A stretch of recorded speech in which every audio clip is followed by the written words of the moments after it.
ലജ്ജിച്ചു പോയില്ല. നോക്കേണ്ടതുപോലെ ദൈവദാസൻ പറഞ്ഞ പോലെ നോക്കേണ്ടതുപോലെ നോക്കിയാൽ ലജ്ജിപ്പിക്കത്തില്ല. അവേ നമ്മൾ സ്വത്തും മുതലും കൂട്ടി വെച്ചല്ല ജീവിക്കുന്നതാണോ? ഇല്ല. അവേ നമ്മളെ നിർത്തിയിരിക്കുന്ന ദൈവത്തിന് നമ്മളെ കുറിച്ചൊരു ഉദ്ദേശമുണ്ട്. നമ്മളെ വിളിച്ച ദൈവത്തിനൊരു ഉദ്ദേശമുണ്ട്. നമ്മളെ വേർതിരിച്ച ദൈവത്തിനൊരു ഉദ്ദേശമുണ്ട്. അവേ ആ ഉദ്ദേശത്തിൽ നമ്മൾ അടുക്കുമ്പോഴേ നമുക്ക് ശോധനയും. അതാണ് വചനം പറയുന്നത്. നിന്നെ ഞാൻ വിശപ്പിക്കും, താഴ്ചും, നിന്നെ പരീക്ഷിക്കും, നിന്നെ പരിശോധിക്കും. നീ എന്റെ വചനത്തിൽ നിൽക്കുമോ ഇല്ലയോ എന്ന് നിന്റെ ഹൃദയത്തിലെ ഇരിപ്പറിയാൻ ഞാൻ നിന്നെ പരീക്ഷിക്കുന്നു. ഓർത്തുകൊള്ളണം, ദൈവം അനുഭൂതി തരുന്നത് അത്രമേൽ കഷ്ടതയുടെ ആഴത്തിലും നിലവിളിയിലും അയ്യമ്പളിയിലും ഇരുന്ന് വ്യാപകം നിലവിളിച്ച് ദൈവത്തോട് പ്രാപിക്കുന്ന ഒരു ദൈവമായി തന്റെ അവസ്ഥ മാറ്റാനാണ് ദൈവം ദൂത് വെളിപ്പെടുത്തുന്നത്. കഷ്ടതയിലും വേദനയിലും സങ്കടത്തിലും അനുഭവങ്ങളുടെ വാളിച്ചയിലും ഇരുന്ന് ദൈവത്തെ പ്രതീക്ഷിച്ച് ദൈവത്തെ പ്രസാദിപ്പിച്ച് ദൈവത്തിന് വേണ്ടി ജീവിതത്തെ സമർപ്പിച്ച് ഒരു വൃതാവസ്ഥയിൽ ഇരിക്കുന്ന ഒരു ദൈവ പൈതല് ദൈവം ചിലത് വെളിപ്പെടുത്തിയെന്നിരിക്കാം. ദരിദ്രരായ ജനം ദൈവപാദപീഠത്തിൽ നിന്ന് പ്രാപിക്കുന്നത് ദൈവഹിതം ചെയ്യുന്നവർക്ക് വേണ്ടി പ്രവർത്തിക്കാൻ. 1 പത്രോസ് 3-ാം അധ്യായം അതിന്റെ 10-ാം വാക്യത്തിൽ എന്താണ് പറയുന്നത്? ഹല്ലേലൂയ, യേശുവിന്റെ നാമത്തിൽ ആമേൻ. ഹല്ലേലൂയ. 1 പത്രോസ് 3-ാം അധ്യായം അതിന്റെ 10-ാം വാക്യം. ജീവനെ ആഗ്രഹിക്കുകയും ശുഭകാലം കാണുവാൻ ഇച്ഛിക്കുകയും ചെയ്യുന്നവൻ ദോഷം ചെയ്യാതെ തന്റെ നാമിനെയും വ്യാജം പറയാതെ അതിനെയും അടക്കിക്കൊള്ളട്ടെ. നീ എന്തെല്ലാം ആഗ്രഹിച്ച ദൈവസന്നിധിയിൽ വന്നത്? ജീവനെയാ. അതേത് ജീവനെയാ? ഭൂമിയിൽ വസിക്കേണ്ട ജീവന മാത്രമല്ല, ദൈവം വിളിച്ച വ്യക്തിക്ക് നിത്യജീവൻ അവകാശിയായവൻ രൂപാന്തരപ്പെടുവാൻ ഈ ഭൂമിയിൽ ചില കഷ്ടപ്പാടുകൾ ദൈവം കൊടുക്കും. എന്ന് പറഞ്ഞാൽ ലോകത്തിൽ നിലനിൽക്കുന്ന ജീവൻ ദൈവം പറഞ്ഞിരിക്കുന്ന ആയുസ് അല്ലെങ്കിൽ അതിലപ്പുറം കുറച്ച് വർഷം കൂടി കിട്ടിയെന്നിരിക്കാം. നിത്യജീവന് ഈ പാത്രം വിശുദ്ധമായിരിക്കണം.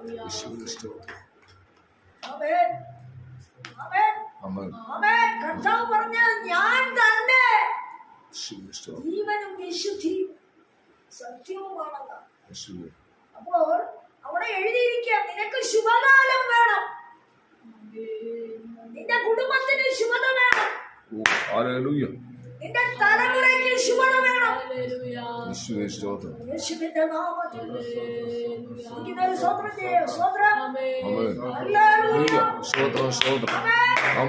ജീവന് ശുഭത വേണമെന്ന് നിനക്ക് ആഗ്രഹമുണ്ട്.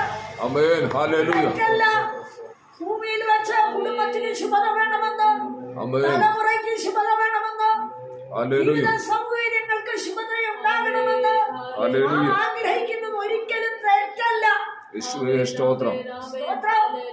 എന്നാൽ നിത്യജീവനുള്ള ദാഹം നിന്റെ ജീവിതത്തിൽ ഉണ്ടോ? അതിന് നീ ചെയ്യേണ്ട ചില പരിശോധനകളുണ്ട്. അതിലടുത്തതിൽ പറയുന്നുണ്ട്, ശുഭകാലം കാണുവാൻ ഇച്ഛിക്കുകയും ചെയ്യുന്നവൻ ദോഷം ചെയ്യാതെ തന്റെ നാവിനെയും. ഒന്ന്, നീ നിന്റെ നാവ് കൊണ്ട് ദോഷം പറയരുത്. പ്രാർത്ഥിക്കുന്നവരെ പുറത്തോട്ട് ഇറങ്ങി കുത്തുക. പ്രാർത്ഥിക്കുന്നവർക്ക് എതിരെ പുറത്തുനിന്ന് കൂടിയാലോചന ചെയ്ത് അങ്ങോട്ടും ഇങ്ങോട്ടും ഫോൺ ചെയ്ത് അവനെ എങ്ങനെയെങ്കിലും താളവിയാക്കുക, നശിപ്പിക്കുക. ഈ വാ കൊണ്ട് നീ അന്യഭാഷ പറയും, ഈ വാ കൊണ്ട് നീ ദൈവത്തെ സ്തുതിക്കുകയും ചെയ്യും. ഈ ഭാഷയും ഈ പ്രാർത്ഥനയും ദൈവം കേൾക്കുമോ? അവൻ തന്റെ ദോഷം വിട്ടകന്ന് ഗുണം ചെയ്യുകയും സമാധാനം അന്വേഷിച്ച് പിന്തുടരുകയും ചെയ്യും. ദോഷം വിട്ടകന്ന് എത്ര പേരുണ്ട് ഗുണപ്പെടുന്നവര്? യേശുവേ സ്തോത്രം സ്തോത്രം സ്തോത്രം. സ്തോത്രം. ഹല്ലേലൂയ. പകലിൽ ഹല്ലേലൂയ. ആമേൻ. ദൈവം ഇത്രയും നിർത്തിയെങ്കില് യേശുവേ ആമേൻ, ദൈവത്തിന് വേണ്ടി എന്തായി തീരാമെന്ന് തീരുമാനമെടുത്ത് ഇറങ്ങിയ വ്യക്തിയെ ദൈവം ശുഭകാലം കാണിക്കത്തുള്ളൂ. യേശുവേ സ്തോത്രം. ഭൂമിയിൽ സമ്പുഷ്ടമായ സമൃദ്ധിയായ അനുഭവം തന്നല്ല ശുഭകാലം. അവൻ ജീവിച്ചിരിക്കും കാലം വരെ അവൻ അനുഭവിക്കുന്ന സ്വസ്ഥത ദൈവത്തിൽ നിന്ന് വരുന്നതാണ്. യേശുവേ സ്തോത്രം. കടവും പ്രതാപവും കൂട്ടുകെട്ടും വലിയ മഹിമകളൊന്നും പറയാനില്ലായിരിക്കാം. പക്ഷേ അവന്റെ നിത്യജീവിതത്തില് അവന്റെ ശരീരത്തെ രോഗം കാർന്നു തിന്നാതെ, കർഷകയ്ക്ക് അടിമപ്പെടുത്താതെ, യേശുവേ എതിരികൾക്ക് അവൻ വാഴ്ത്തിപ്പാടുവാനുള്ള പ്രവൃത്തി ചെയ്യാതെ, അവനെ ലജ്ജിപ്പിക്കാതെ, അവരെ എണ്ണത്തിൽ കുറയാതെ നിർത്തുന്നത് അവന്റെ സ്വസ്ഥതയാണ്. അതൊരു ശുഭകാലമാണ്. ഓ ഹല്ലേലൂയ. ഭൂമിയിൽ വസിച്ചിരിക്കുന്ന കാലത്ത് നിന്നെ വിളിച്ച ദൈവത്തിന് നിന്നെ കുറിച്ചുള്ള ഉദ്ദേശം ആമേൻ. നീ പൂർണ്ണമാക്കുന്നില്ല എങ്കിൽ നിന്റെ ശരീരത്തിന് ജീവനും സ്വസ്ഥതയുമില്ല. ആമേൻ. ഹല്ലേലൂയ. ഈ പലവിധമായ വേദനകളാൽ നിന്റെ ശരീരത്തെ ശത്രു കാർന്നു നിന്നുകൊണ്ടിരിക്കും. കാരണം എന്നാ? നിന്റെ ശരീരത്തിന്റെ ബലം കൊണ്ട് ദൈവത്തെ മഹത്വപ്പെടുത്തേണ്ട സമയത്ത് നീ ബുദ്ധി കൊണ്ട് നിന്റെ ജീവനായി, ആമേൻ ആമേൻ, നിന്റെ ജീവിതത്തിന്റെ ഉന്നതിക്കായി, നിന്റെ തലമുറയുടെ ഉയർച്ചയ്ക്കായി, ആമേൻ, ദൈവഹിതം വിട്ട് നീ ബുദ്ധിയാൽ ഓടിയ സമയങ്ങളെ ദൈവം തിരിഞ്ഞ് ചിന്തിപ്പിക്കുവാനുള്ള വഴികളാണ് നിന്റെ ജീവിതത്തിൽ ഒരുക്കുന്നത്. ആമേൻ. ഹല്ലേലൂയ. സ്തോത്രം സ്തോത്രം. സ്തോത്രം. എന്ന് പറഞ്ഞ ആർക്കും ഇഷ്ടപ്പെടത്തില്ല. ഹല്ലേലൂയ. ആമേൻ. പലപ്പോഴും പല കുടുംബങ്ങളിലും തീരാത്തതും മാറാത്തതുമായ വ്യഥകളിൽ വിശ്വാസികൾ അലഞ്ഞ കിടക്കയിൽ ശരണം പ്രാപിച്ച് കിടക്കുന്നുണ്ട്.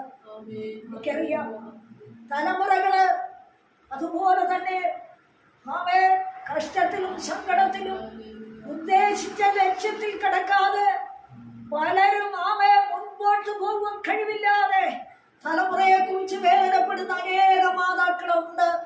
യേശുവേ സ്തോത്രം. ആമേൻ ആമേൻ. പലരും വിളിക്കുമ്പോൾ പലരുടേതായ വിഷയങ്ങളില് സ്തോത്രം ഈ അനുഭവങ്ങളൊക്കെയും അറിയുവാൻ ഇടയാകുന്നുണ്ട്. എന്നാൽ നമ്മൾ ആരും പൂർണ്ണരല്ല. പൂർണ്ണതയോടെ ദൈവങ്ങളുടെ ആരെയും ജീവിപ്പിച്ചിട്ടുമില്ല. എന്നാൽ കഷ്ടപ്പെടുന്നു പറഞ്ഞ കർത്താവ് ഇതിന്റെ നടുവിൽ നീ സന്തോഷത്തോടെ നിലനിൽക്കേണ്ടതിന് നിനക്കൊരു സ്വസ്ഥത തരുന്നതാണ് ദൈവത്തിന്റെ കൃപ. യേശുവിന്റെ നാമത്തിൽ ജയമടിക്കട്ടെ. ആമേൻ. നമ്മളാരും പൂർണ്ണരല്ല, നമ്മളാരും തികഞ്ഞവരല്ല, നമ്മളാരും ദൈവം ആമേൻ പൂർണ്ണമായും പ്രസാദിച്ചൊരു വ്യക്തിയുമല്ല. എന്നാൽ ഒന്നോർത്തുകൊള്ളേണം, ദൈവത്തെ അന്വേഷിക്കുവാനും ദൈവഹിതം ചെയ്യുവാനും ദോഷം വിട്ടതെന്നും ഗുണം ചെയ്ത ഒരു വ്യക്തിയെ ദൈവം കൈവിടത്തില്ല. ഹല്ലേലൂയ. ദോഷം ഒരു വശത്ത്, ആർക്കും ഒരു ഗുണവും ചെയ്യാത്ത അനുഭവങ്ങൾ ഒരു വശത്ത്, യേശുവേ ഇങ്ങനെയുള്ളവർക്ക് ജീവിതത്തിൽ അവരുടെ ജീവിതത്തിലും അവരുടെ കുടുംബത്തിലെ അംഗങ്ങളുടെ ജീവിതത്തിലും സ്വസ്ഥത കാണുവാൻ ഒരിക്കലും കാണുകയില്ല. യേശുവേ ഞാൻ ചോദിക്കട്ടെ, നീ മാമോദീസ സ്വീകരിച്ച വ്യക്തിയെങ്കിൽ നിന്റെ കുടുംബത്തിൽ സമാധാനമുണ്ടോ? നിന്റെ കുടുംബത്തിൽ ഐക്യതയുണ്ടോ? നിന്റെ കുടുംബത്തിൽ ആമേൻ ഹല്ലേലൂയ ഒരു മനപ്പെട്ട് മുമ്പോട്ട് പോകുന്ന വിഷയമുണ്ടോ? നിന്റെ കുടുംബത്തിൽ ആമേൻ കയ്യിൽ വരുന്ന നന്മ നിനക്ക് അനുഭവിക്കാൻ പറ്റുന്നുണ്ടോ? അത് ആശുപത്രികളിലേക്കും ഡോക്ടർമാർക്കും മെഡിക്കൽ ഷോപ്പിനും പോകുന്നെങ്കിൽ ദൈവമാണോ ഉത്തരവാദി? അല്ല. നീ കണ്ടെത്തേണ്ടുന്ന ആമേൻ സമയത്ത് ദൈവത്തെ മനഃപൂർവ്വം മനസ്സിലാക്കാതെ അതിനെ ആട്ടിക്കളഞ്ഞ് സത്യവചനത്തിൽ അന്യപ്പെട്ടോ സത്യദൈവത്തെ ആമേൻ മാറ്റി നിർത്തിക്കൊണ്ട് ഞങ്ങൾ പാരമ്പര്യമായി ഇങ്ങനെ വരുന്നു എന്ന് പറഞ്ഞ് നീ പോയത് കൊണ്ട് നിന്റെ ജീവിതത്തിന് വിടുതലുണ്ടോ? ശുഭതയുണ്ടോ? സന്തോഷമുണ്ടോ? ആമേൻ സമാധാനമുണ്ടോ? ഇല്ല. പകരം ബുദ്ധിക്കൊല നടക്കുക. മാതാപിതാക്കളെ പോലും മക്കൾ തിരിച്ചറിയാത്ത വിധം ഒരു പറയുന്ന കാര്യം സാധിച്ചു കൊടുത്തില്ലെങ്കിൽ ഉടനെ അവരെ കൂട്ടിക്കൊല്ലുന്നു. യഥാർത്ഥമായി ആ കുഞ്ഞുങ്ങളെ കുറ്റം പറയണ്ട. കാരണം ആ കുടുംബത്തെ ബാധിച്ചിരിക്കുന്ന ഇരുട്ടിന്റെ ശക്തിയാ, അന്ധകാരത്തിന്റെ ശക്തിയാ, ദൈവഹിതത്തിന് വിരുദ്ധമായി ഓടിക്കൊണ്ടിരുന്ന എതിരാത്മാവിനെ ദൈവം തന്നെയുള്ള തലമുറയിൽ കൂടെ നശിപ്പിക്കുക. ദുശാഠ്യമുള്ള ജനം മുമ്പോട്ട് പോകയില്ലെന്ന് ദൈവവചനത്തിൽ എഴുതിയിട്ടില്ലേ? ഹല്ലേലൂയ. പകലിൽ ജനം മടങ്ങി വരേണ്ട സ്ഥാനത്ത് മടങ്ങി വന്നാൽ നിന്റെ കുടുംബത്തിൽ ആരും അറിയാതെ നിനക്ക് വേണ്ടി സമാധാനം ദൈവം വെളിപ്പെടുത്തുന്നു. കർത്താവ് പറഞ്ഞത് കഷ്ടമുണ്ട്, കഷ്ടതയില്ലെന്ന് പറഞ്ഞിട്ടില്ല. പെന്തിക്കോസ്തുകാർക്ക് കഷ്ടതയില്ലെന്ന് ദൈവം പറഞ്ഞിട്ടില്ല. കൽപ്പന അനുസരിച്ചതുകൊണ്ട് കഷ്ടമില്ലെന്ന് പറഞ്ഞിട്ടില്ല. എന്നാൽ അതിന്റെ നടുവിൽ നിന്നെ നിലനിർത്തുന്ന, നിന്റെ ജീവനെ നഷ്ടപ്പെടുത്താതെ നിനക്ക് സൗഖ്യം സമാധാനം ഒരുമന തരുന്ന പണവും സമ്പത്തും വലിപ്പവും വലിയ കാര്യങ്ങളും അല്ല. ദൈവം ഉള്ളിലുണ്ടെങ്കില്, നിന്റെ കുടുംബത്തിലുണ്ടെങ്കില് ദൈവീക സമാധാനം, ഐക്യതയും ഒരുമനയും സന്തോഷവും തന്ന് ഇല്ലാത്തതിലും ഉള്ളതുപോലെ നിന്നെ നിർത്തുന്നതാണ് ദൈവത്തിന്റെ പദ്ധതി. യേശുവിന്റെ നാമത്തിൽ ജയമെടുക്കട്ടെ. ഇന്ന് ആരാധനയ്ക്കും പ്രാർത്ഥനയ്ക്കും ഉപവാസത്തിന് ഓടുന്നത് എന്തിനാ? പഴയ കാലങ്ങളില് താഴെ ഇരുന്ന് ജനം ആരാധിക്കുമായിരുന്നു.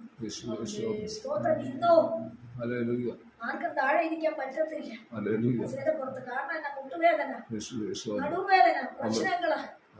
എന്താ? അന്വേഷിക്കേണ്ടവനെ അന്വേഷിക്കേണ്ടും പോലെ വിധേയപ്പെടേണ്ടടുത്തും വിധേയപ്പെടാതെ രാഗിയും വെറുത്തും പകച്ചും കോപിച്ചും അനേക കളങ്ങളിൽ ചവിട്ടി ദൈവത്തിന്റെ ഹിതം മറിച്ചു കളഞ്ഞ് ദൈവവചനം പുറകിലെറിഞ്ഞ് മുമ്പോട്ട് പോകുന്ന ജനത്തെ ദൈവം പിടിച്ചൊതുക്കി നിർത്തിയിരിക്കുക. വചനത്തിൽ പറയുന്നുണ്ട്, കുതിരയ്ക്ക് കൊമ്പ് കൊടുക്കത്തില്ലെന്ന്. സ്തോത്രം. എന്തുകൊണ്ടാ? ഇഷ്ടമില്ലാത്തടത്തൊക്കെ ചാടിക്കേറും. സ്തോത്രം. തെളിക്കുന്ന വഴി അത് പോകത്തില്ല. സ്തോത്രം. ഇതുപോലെ പിടിക്കേണ്ടതിനെ ദൈവം കടിഞ്ഞാണിട്ട് പിടിച്ച് ചില രോഗാവസ്ഥയിലാക്കിയിട്ടുണ്ടെങ്കിൽ മടങ്ങി വരവിന് ഈ നാടുകളിൽ ദൈവം നമ്മളെ യേശുവിന്റെ നാമത്തിൽ ഭക്തിയുള്ളവരാണ്, ഉപവസിക്കുന്നവരാണ്, പ്രാർത്ഥിക്കുന്നവരാണ്, ആരാധനയിൽ മുന്നോട്ട് പോകുന്നവരാണ്. പക്ഷേ നിന്റെ ഉള്ളിൽ എന്താണെന്ന് ദൈവം ചോദിച്ചുകൊണ്ടിരിക്കുന്നു.